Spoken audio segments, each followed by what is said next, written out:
Hey, I was thinking, and so I wanted to come on here and share my thoughts with you. Last week, I did a video, a post, a newsletter, an article, whatever you want to call it, about joy and how we have to find joy during this time of despair. There are so many people who are suffering all over the world, in this country.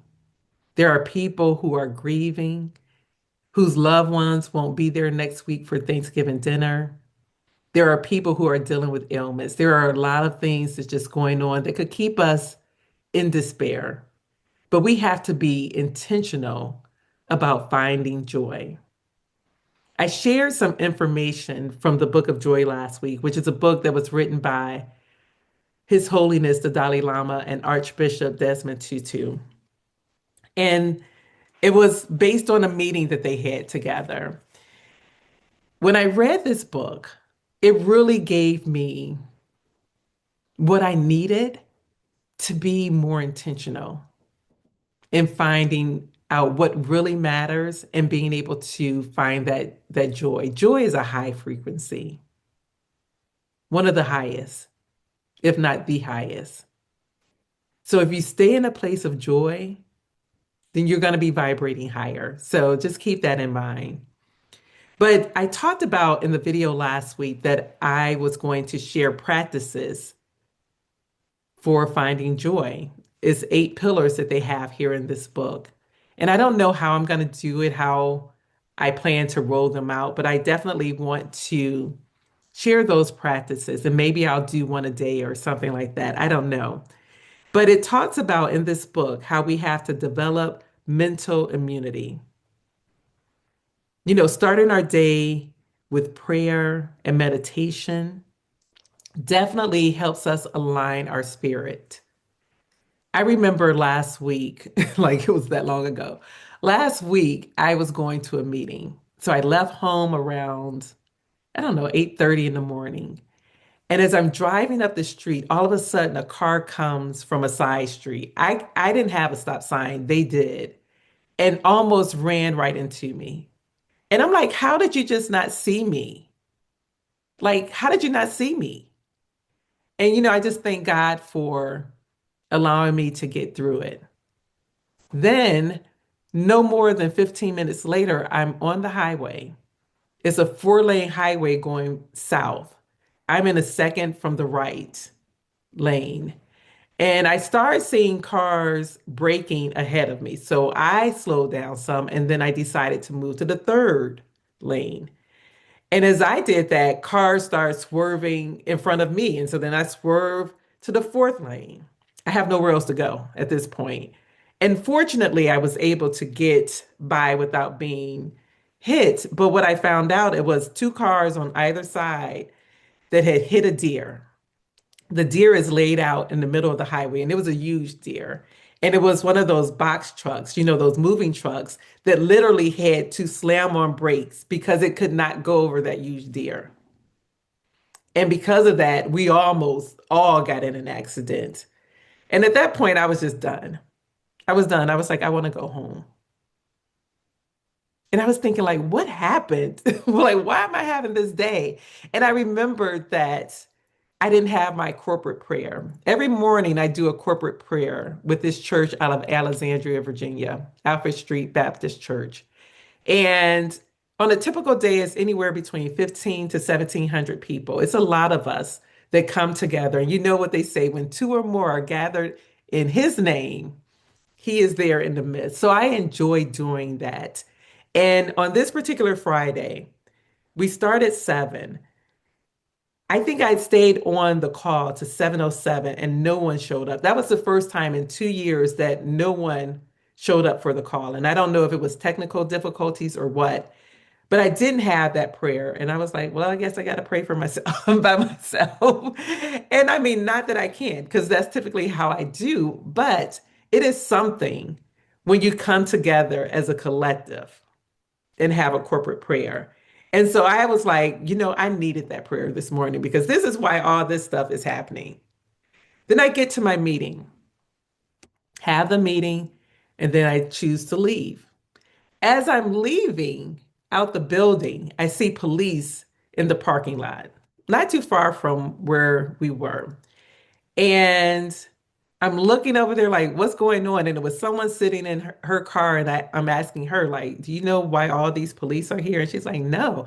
And all of a sudden, here comes a sheet, and they lay it in the grass. So I'm assuming it was a person underneath, and they were covering that person up. So I'm like, oh my gosh, what happened? And all of a sudden, the police starts walking our way and ask if we heard anything. We had asked what was going on, but she couldn't tell us anything because she said it's an active investigation. So when she asked, had you heard anything? We're like, well, what should we have heard? Is it a gunshot that we missed or what? But we didn't hear anything. And then they eventually took off the sheet and started taking pictures of the crime scene and putting up the crime tape. And as I drove out, I, against better judgment, looked over and saw a man who looked to be in his 50s lying in the grass. Yep. I was like, this day is not how I thought it was going to be. I'm going home and I'm not coming back out. I think I was in pajamas by 5 o'clock after taking a 30-minute bath, just sitting in the tub, trying to get my head together. Because, like, what was that? But it was because I did not command my day as I normally do. Like, I love rituals and routines and habits that are followed daily because that is how my day goes as I want it to go. Yeah, so I had to get back. And thank goodness we've been on track with the corporate prayer, but even just with my normal routines, like that's how I thrive when I set the intentions for my day. And so that's one of the things that they talk about when they talk about developing mental immunity, they also talk about setting intentions for the morning. You know, each morning, prepare their minds and heart, or prepare your mind and heart for how you wish your day to go and how you want to face your day. And these are some of the things that they share. To sit comfortably, either on a chair with your soles of your feet on the ground or cross legged.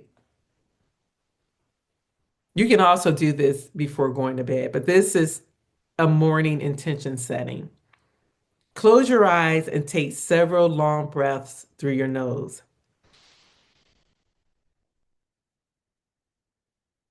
Feel your diaphragm go up and down when you do that. Now ask yourself, what is my heart's desire? What do I wish for myself, for my loved ones, and for the world?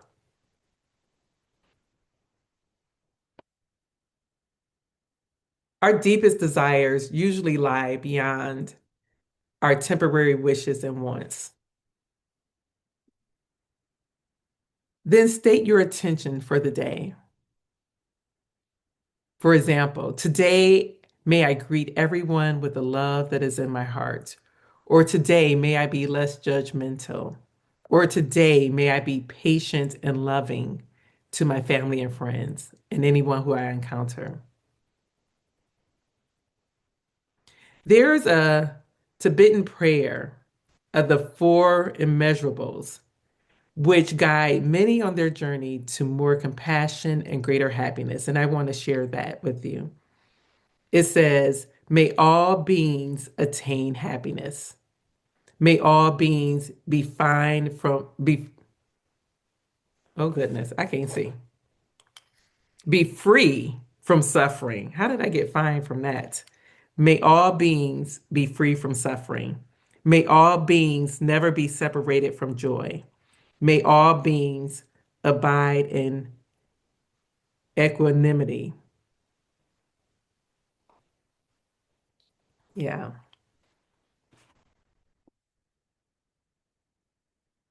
We have to be intentional. We have to set the intention each day. Sometimes I go to bed and I have to get back in the habit of doing this, where I will write down 7 things that I'm grateful for. And after I write that down, I envision what I want my next day to be like and who I want to be on the next day. And let it just marinate in my subconscious as I sleep. Try it. See if it works for you. All righty. Take care. Have a great rest of the day. And know that I love you. Bye.